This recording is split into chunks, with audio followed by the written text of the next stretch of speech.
Hello, I'm Tony Perkins, President of the Family Research Council here in Washington, D.C. You may be asking yourself, how will same-sex marriage affect my family? Well, based on the evidence, everything changes when same-sex marriage becomes legal. If it is legalized, then it must be taught as normal, acceptable, and moral behavior in every public school. Don't believe me? It's already happened in Massachusetts. That means public schools in every grade, even kindergarten, must teach your children to accept same-sex marriage. This really confuses children. David, appreciate you and Tanya inviting us to come into your home. I've been looking forward to sitting down and talking to you about this because I think this is such an important story, and I think parents need to know what's happening in our schools. The beginning of 2005, our son Jacob was going into kindergarten, and he came home with a diversity book bag. And in the diversity book bag was a book entitled Who's in a Family by Robert Scutch, and that introduces children to same-sex households. Now, wait a minute, let me be clear. Your son is in kindergarten. Yes. And he was given a book about homosexuality and marriage? Yes.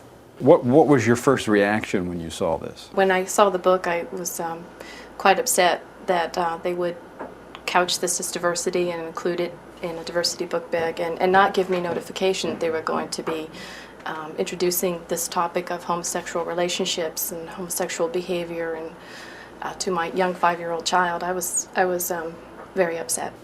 I have the book right here. Who's in a Family? It introduces children to such things as Clifford and her dad's partner, Henry.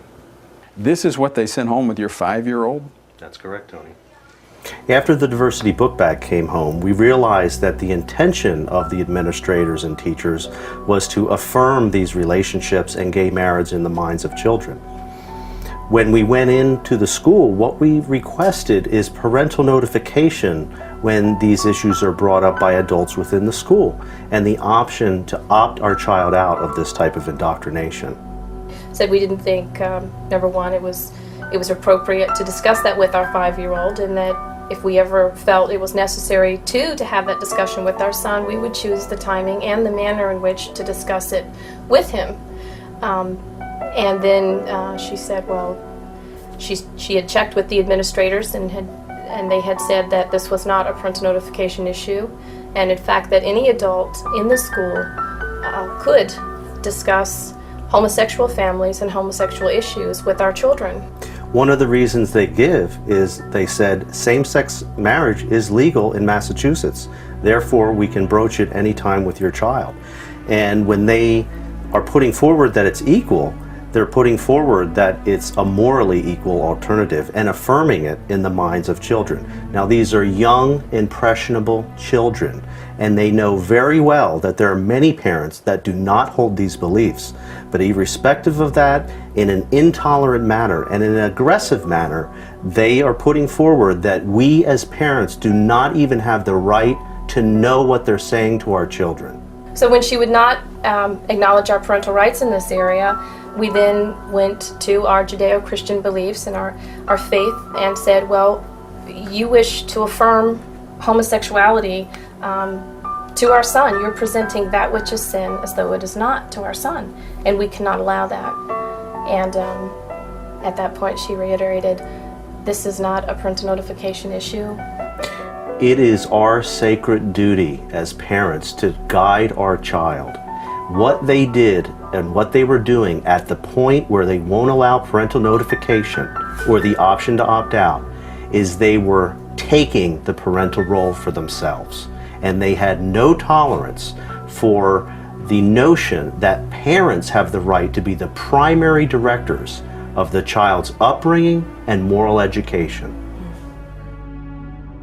And I said, I'm prepared to sit here all night until I see some form of accommodation as a parent.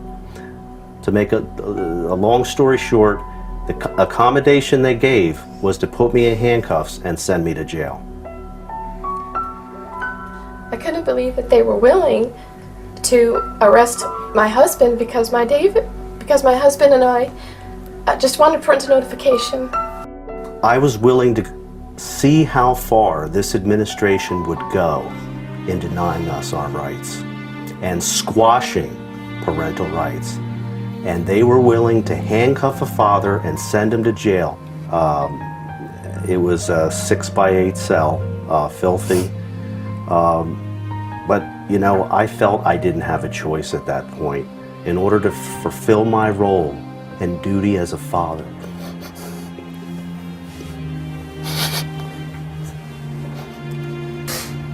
Parents need to stand their ground. If they intend to have a war over our parental rights, battling for the hearts, minds, and souls of our children, then let it begin here. Do you see the implications of same-sex marriage being legalized in your state? It affects every family and every child, including yours.